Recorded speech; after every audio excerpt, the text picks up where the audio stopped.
Computer. Okay, so we're doing k-means clustering week 8. 6 pages. Okay, cool. So here, I guess the basic of what we're doing is it's still unsupervised, right? So there's no labels on any of the data. And we're looking to find like centroids, right, of each of the Yes. clusters that kind of Yes. like minimizes the distance between a bunch of points in that area, Yes. right? That's kind Yes. of the conclusion around, Yes. right? Okay. So basically, you are trying to classify the points in such way such that in sample variability is low and out of sample variability is high. Out of sample variation. In group variability is low, out of group variability is high. Yeah. So that's the clustering means. Okay, cool. And that's what that minimization thing that is written is you look at all the in group variances, variability, x minus mu of mean of that group. Yes. Yep. That makes sense. Why is there a double sum here? Hold on. Because you have to do that for each group. So inner summation is for one of the groups and outer summation is across all groups. Okay, got it. And that quantity is going to be minimized. Yeah, so if Yes. you have like 4 groups, you'll find, Yes. the Yes. the distances in all of 1 group, 2 group, 3 group, Yes. 4 group, and then add Yes. more. Yes. Yes. Got it. Where the mean of the points, okay, that's obvious. S is the cardinal. What was cardinality again? That's like our distance, Number of elements. Number of elements. number of labels, So number of data points in that set. number of data points in that set. Okay. Oh, so we're taking like an average of that, I guess. Yeah, when you take average, you divide by the number of data points, right? Yeah. That's Okay. what they're doing. Yes. Okay, it's up here. I was looking down here. Okay, yeah, duh. Okay, sorry. The point mu s. Okay, that's obvious. Okay, we just talked about that. Equivalently, we can minimize the sum of pairwise squared distances of points. Within a cluster. So this is another formula you can write, and these two you can prove that are equal. This is So with instead of minimizing from the mean, you can minimizing pairwise also. what does pairwise mean again? Meaning, let's say you have classified into 3 groups, red, blue, green. Okay. Within the red group, you pick 2 points and look at their distance and do it for all possible pair of red points. And similarly, you do for green and blue. That So seems idea is that any 2 red points should be close to each other, right? yes. So I picked any 2 of them and look at their distance. And I keep doing that for all possible pairs of red points. And then look at all the distances and do sum of squares. I see what you're saying. I guess maybe in my head, I'm thinking that's a lot more computationally heavy. No? Yes, that is computationally a lot more. That's why we don't calculate this, but this is equivalent to the first one. So when people actually discovered this for first time, they started with this, and to simplify the computation, they reached the first one. Got it. The objective J is non-convex. The k-means clustering, often referred to as Lloyd's algorithm, performs the following steps. Okay, so let's go do the steps. Start with some initialized cluster means. Okay, so we're starting This can be random or whatever. random. Just choose some 5. For each data point, find the assignment to a cluster. Okay. So for each data point, find out which cluster it belongs to by looking at which is closest. The distances, right? So you're just measuring the distances. Yes. And so you would assign like if it's the shortest distance to a certain centroid, you would assign it to that centroid. Then So think of this way. So suppose I have to classify in 3 ways, 3 clusters. So I will randomly put some red, blue, and green dot. yeah. And then all points which are closest to red compared to green or blue dots gets classified as red group. Yes. And similarly, green group and blue group. And then you would just keep updating this though, right? It's And like keep updating. Yes. Yes. yeah. Yeah, update the cluster means. Yeah, okay. Yes. So thus the algorithms iterates between assigning Yes. centers and updating the clusters. Okay, perfect. There are finitely many possible partitions and thus only finitely many. That's obvious. An update of the cluster assignments and cluster means cannot wait, what? An update Oh, cannot increase the function J. Yeah, because Yes. you're always trying So to in that sense, this will always improve. you're trying to get better at them each time. Yes, this will always improve. However, in practice, the algorithm works very well for randomly initialized cluster means. Okay, perfect. Yes. So like an iterative method where you're It's not guaranteed to work, but in practice, it works reasonably well. got it. Do you like when you're in practice, do you find sometimes it'll just keep shifting, and it like can't find? Yeah, what will happen is suppose your initial set of red, blue, and green dots are far away from the whole data set. Yeah. Yeah. Then after one iteration, everything will be red. There will be no green or blue point at all. Then you'll be in trouble. Got it. So then you basically abandon the whole thing and restart because your starting initial guesses were bad. Got it. Got it. Okay. While randomly initializing the cluster means is standard, better approaches exist. Better Okay. approach. So the initialization is where you can improve a lot. The initial, that's what you were just saying, right? Okay. So the initialization, yeah, smart initialization, initialize centroids far away from each other, significantly improves. Okay, let me write initialization here on my note. That is like that is where the algorithm will turn out to be good or bad, because the rest is very easy. Yes, the rest is very easy. Yeah. Convergence, speed, and quality of the final clustering. Very nice. The advantages of careful seeding, that's okay. What we just said, the intuition behind the scheme is spread out to initial clusters, choose mu uniformly at random from the data points. So instead of choosing at random, like choosing anything arbitrary, which can happen like all the mui's are very far from the whole data set, choose something from the data set itself. Oh, okay, duh. Randomly. Yes. So at least that way you are not very far. And also try to choose them away from each other a little bit. Man, they always make these things seem like just mind-blowing algorithms or something. It seems so obvious. Yeah, like a lot of these things are intuitive. A lot of statistics is very intuitive. It's just that the formulas are look. Yeah, when they express in the maths, that sounds like something very serious. Yes. But I could also see like we're doing a lot of toy examples also, Sujay. So these formulas are important. I'm seeing. Yeah, formulas are important if you want to, and also you have to prove something. The formulas are important. Yeah, exactly. Yeah, if we want to prove something. But the intuition you should know, like as a simple explanation, you should know the intuition. Yes. Okay, and then we're pretty much doing the same thing, right? So we're the I think the difference No, is we are doing something slightly different. What we're doing is we're looking at the DIs, which is for every point, we look at what is the closest center point. okay. Okay. Okay. So what we did was we choose the first point mu1 randomly. Mu2, we choose basically whichever is oh,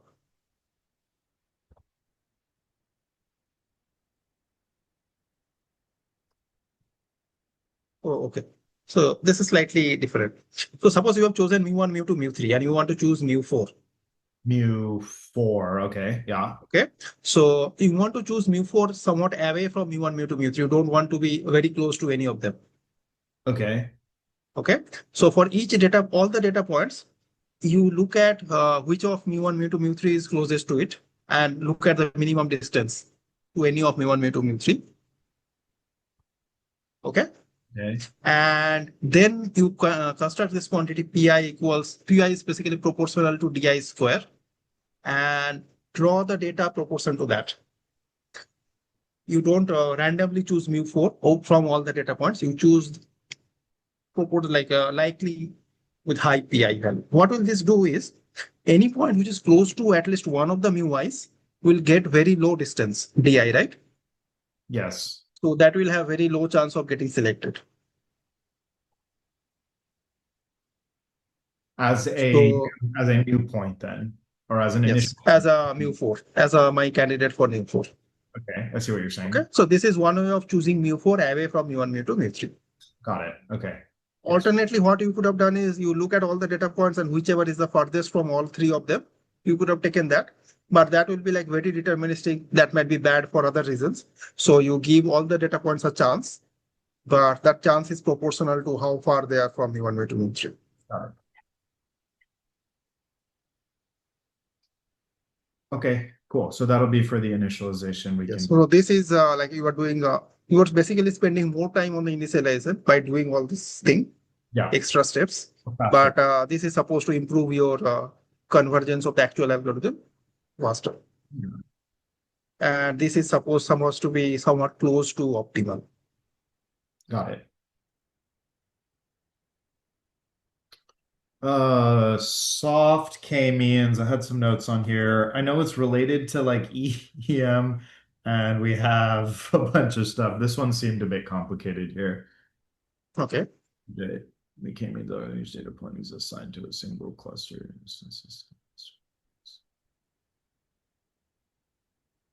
So I can give you a little bit of intuition. Yes, please. This seems a little Okay. complicated. So let's say we are doing 3 cluster groups, red, blue, green. And let's say you have decided where your centers are, red, blue, and green, right? Okay. Now, after that, the ordinary k-means clustering will do like for any given new point, you will look at which of red, green, and blue is closest and classify to that, Yes. right? Yes. So if I give you a test point, which is slightly closer to red than green or blue, then you will say it is classified as red. That's your prediction, right? Yes. Now, the thing is, it's possible that the red distance is, like, say, 100, and the green distance is 101, and the blue distance is 1000. So Okay. it's very unlikely to be blue, but red and green are almost tie. So say, just 100 and 101. So choosing red over green doesn't have a lot of justification, right? Yes. Okay. So then we are prediction, we want to say like we are, let's say 40% confidence that it, sorry, 60% confidence is this red, 40% green, and maybe 1 or 2% blue. Okay. We want to do something like that. We instead of predicting direct numbers, we want to do something like that. This is just like soft margins on SVM then, hard margins. Yes, exactly. This is just like soft margins on SVM. But SVM ultimately, like the soft margin is used for the training part. Here, the soft decision is part of the decision part itself. Oh, got it. Interesting difference. So my decision output will be those percentages, how confident I am for each of these colors. And they will add up to 100. Yeah, based on the Yes. distances, but then there's Based on the distance. there's a probability associated with each of them. Yes. No, that's where we did remember. I remember like the matrix or like the vector was there in SVM where we had like this probability, this. It was not like a 0, 0, 0, 1. It was like a probability. Yes. You'd end up with The prediction. Yes. some sort of vector showing each Yes. classification probability. Yes. Okay. It's the softmax function we saw earlier. What is this showing? This is showing, I guess, like the. Let me zoom in a little bit. Hold on.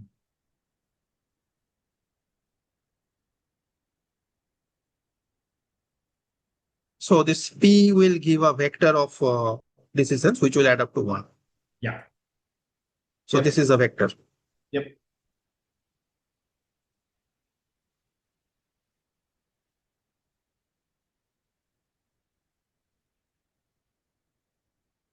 And this has a single hyperparameter beta, which needs to be chosen again. Okay.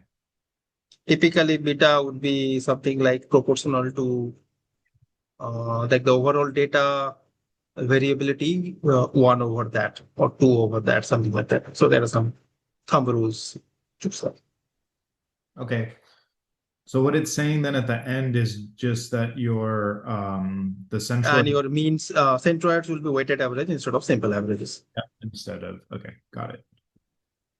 That makes sense. Okay, so that was soft k-means then. Okay. Oh yeah, we're going directly into okay, GMM and EM EM algorithm is. So remember that this is a special case of EM algorithm. EM algorithm is used in like a wide variety of contexts. And in fact, what we did, the k-means clustering, that is also an EM algorithm, a Lloyd thing. Yeah. So try to understand what the Lloyd is doing. Lloyd is doing 2 things. If you give me the centers, I try to do the classification by minimizing the distance. Yes. And if you give me the classes, I try to choose by taking the, I try to choose the centers by taking the mean of that group. Yes. Right? Yes. So mean of a group is also expectation. Yes. So centers are chosen as expectation and the groups are chosen as minimization. Minimization. So the M and M, so it's expectation And and the aim is minimize or maximization, depend on how you write it. got it. So those are the two steps then that we have to do. Yes. So and we alternate between those two. That's So cool. any algorithm where you alternate so basically any algorithm where you have to choose two different kind of things, like the k-means clustering, we need to choose the clusters as well as we need to choose the centroids. Yeah. And we are not able to do that simultaneously, so we are alternating between the two. One of them involves an expectation calculation, other involves a minimization calculation or maximization. What about then in ridge regression where we have to choose the lambda parameter? Is that EM? No, the lambda is a hyperparameter. That doesn't count. Yeah, there's no expectation there, I guess. There is no expectation or minimization or anything to choose lambda. Hyperparameters are not count. We are saying in the model itself, whatever model parameters we are choosing, Yeah. sometimes or model variables we are choosing. So that involves these kind of things. What is another example then of EM, like outside of clustering, I guess? Okay, I'll give an example. Suppose I have some missing data kind of thing. Okay. Yeah, so suppose I am predicting some classification or some problem, and there are some data points which are missing. Oh, okay. This is a classic one I've heard. Yeah. And let's say I fit a model, logistic or whatever. Okay. And based on that model, I can fill up the missing data points by taking expectation of those points based on other things. Okay. Okay. If I have the calibrated theta, based on that theta, I can fill up the gaps. Yes. Let's say hemoglobin level of 5 patients are missing. So I can fill up the hemoglobin level based estimate given all their other information. And you have your regression or you have your logistic regression. Yes. And if I fill up the data, then I have a full data. So based on that full data, I can do the calibration again. Got it. Okay. Okay, that makes sense. I've heard missing data as the classic example for EM as well too. Yes, missing data is one of the earliest examples where this was used. That makes sense, Ajay. Okay. So we're using the previous data and the model in order to fill in that missing data, right? Expected, but then what are we minimizing or maximizing? Maximizing or minimizing is for your calibration. You can maximize likelihood or minimize some loss or something, right? Yes. Okay. But that requires that full data is available. So you assume some data, do the calibration, and based on that calibration, fill up those data points again, and then repeat, alternate between this. Got it. Okay. Got it. What does the mixture of Gaussians come into play here then? What does that mean? This is another example where EM algorithm can be used. So we assume that the distributions for each cluster is a Gaussian with those centroids. Okay. So we have a lot of parameters now. Gaussians will have mu and sigma parameters. And these are unknown, right? Yes, but they'll have some distribution for each of them, I guess. They will have some distribution. So mu and sigma are unknown parameters, needs to be calibrated now. Okay. So unless you have them, you cannot do the class like the distribution and likelihood and all that. So if you have the classification, you can fit those parameters. And if you have those parameters, you can do the clustering again. Yep. This is supposed to be better than the previous Lloyd's algorithm because this is allowing the basically the influence circles of the individual clusters to be of different size. So the sigma parameter that controls how much influence that centroid has. So like that red, blue, green that we're doing, if a point is equally distant from red and blue, you are giving it equal weightage, right? Or if it's slightly closer to red, we are giving it red. Yes. But it's possible that the red cluster is much bigger, blue cluster is much smaller. So the radius kind of should be unequal. And we don't know the radius beforehand, so we want the data to tell us about the radius, so that requires a calibration. That calibration is requires a step. That calibration requires a clustering is already done. Yes. So you alternate between clustering and calibration by EM algorithm. That's exactly what it's like, a chicken and the egg problem, right? Like so it's a chicken in the egg, and EM algorithm is how you solve chicken and egg. Yeah, exactly. And it really works well in practice. I have a quiz on this in another class as well. So this is Okay. helpful that we're reviewing the EM algorithm. It's just on the EM algorithm. So Okay. can I just scroll? Let me just see where, oh my gosh. Okay, let me just see where we're going with this. I have not seen these notes yet. A more general view of the EM algorithm, each step. Yeah, this is the E step and the M step. M step is maximize, find theta by maximizing the like weighted log likelihood. And E step is find the weights proportional to the probabilities. Find things proportional to probabilities. And then you can use that to solve for your data then. Okay. So this is where we're going to. Okay. So, sorry, note that this is written for the soft version of the classification, not the hard version. So the final output will be a bunch of probabilities. The final output being the theta, right? The theta, no, theta is the calibration, the P i's and W i's. So Oh, look at the WI formula here. this will be a That bunch. is the soft, no, the 3 lines before that. Oh, this. Yeah, so this is the soft maximum, soft version of the K-means, right? This Yeah. is the soft K-means formula Yeah. Yep. Yep. and Yep. compare. Okay.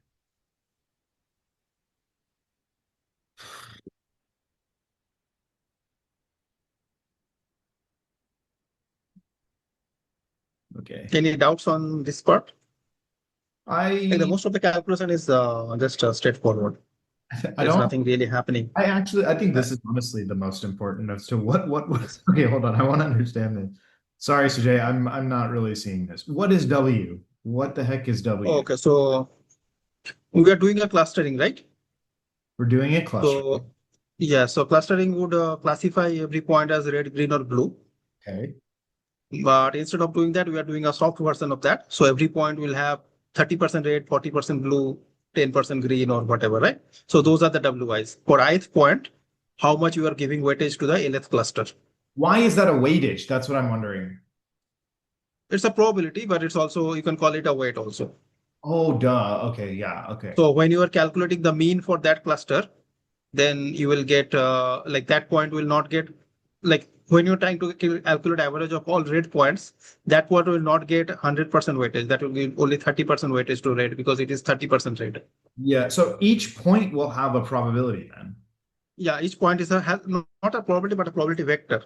Wh- So a weight for all the colors. Oh, it'll All have the a red, colors. green, blue. Yes. Yeah, red, green, Oh, blue. Each oh, point will have a red, green, blue. yeah, so this So is a overall vector. W is a matrix.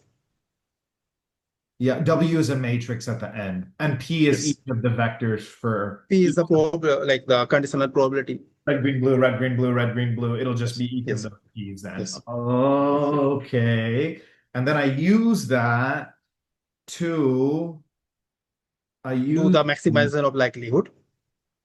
to the maximization of the likely. Why am I maximize? Oh, because I want to maximize I which. want to calibrate the theta, all the parameters, so all the mu's and sigmas that I can do by maximizing likelihood. Yes.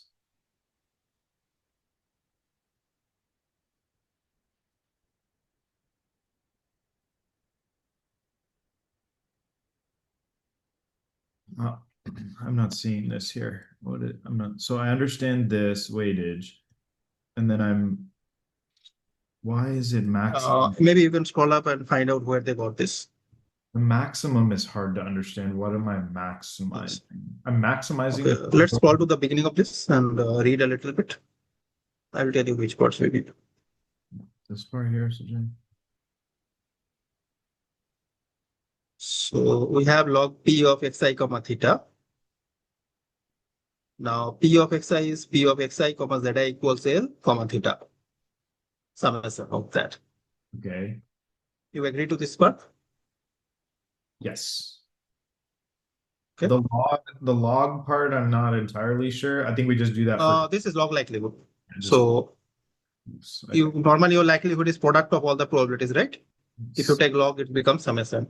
Makes the math easy. Yeah. Okay. Perfect. Okay. And then P of xi comma theta is broken into this. Yes. Okay. Got it. Okay. And that P of xi zi theta, that again can be broken into P xi zi theta into Oh, this is the yeah, breakdown right here. wi, yeah, wi thing. This is the breakdown. We can do this one.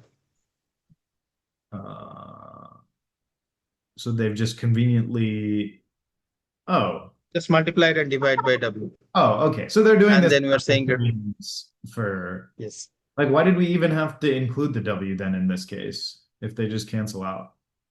No, the next line we are doing some trick. So log of summation is greater or equal to summation of log. That's what we are doing. We are taking the log to the inside. Oh, the Jensen's, this is where Jensen's. That's an equality. Yes. Oh, so Jay, okay. So that is, so that's why we can just use Yes. this then Yes. as a formula. Okay. Yes. The reason we are doing all this is we could have done direct maximum likelihood, but if you write down the formula for all that, it will be difficult. Yeah, the math is. Math will be very difficult. So by doing this approximation and greater or equal to and Jensen and all that, we are trying to do something tractable. We're trying to do something tractable. Okay, got it. Okay. Yes. Now, this quantity is somewhat easier to handle. Yes. And the weights, I have the formula here for the calculation of, it's just the vector of the probabilities then. Yes. And the probability, the weights are calculated by probability divided by the summation. Yes. Okay. Okay, buddy. I think this is good. What was this last one? To see this, simply note that. Oh, Now okay. this is just saying when the equality will hold in that Jensen inequality thing. Okay, so EM algorithm is two steps: expectation and either minimization or maximization. Yes. And then here I'm doing the expectation using the weights, which is just the probability vectors. Yes. And then can you what are the words to explain this for the maximization step? I'm maximizing maximization step, you are maximizing the likelihood. However, that is mathematically difficult. We are doing an approximation to take the log inside. Based on the Jensen's inequality from. Based on the Jensen's inequality. Got it. Okay, buddy. That's good. I don't have any questions then on these. Okay. Okay, let's call it for today. So Jay, okay. Sure. Yes. This will cover all of the materials for my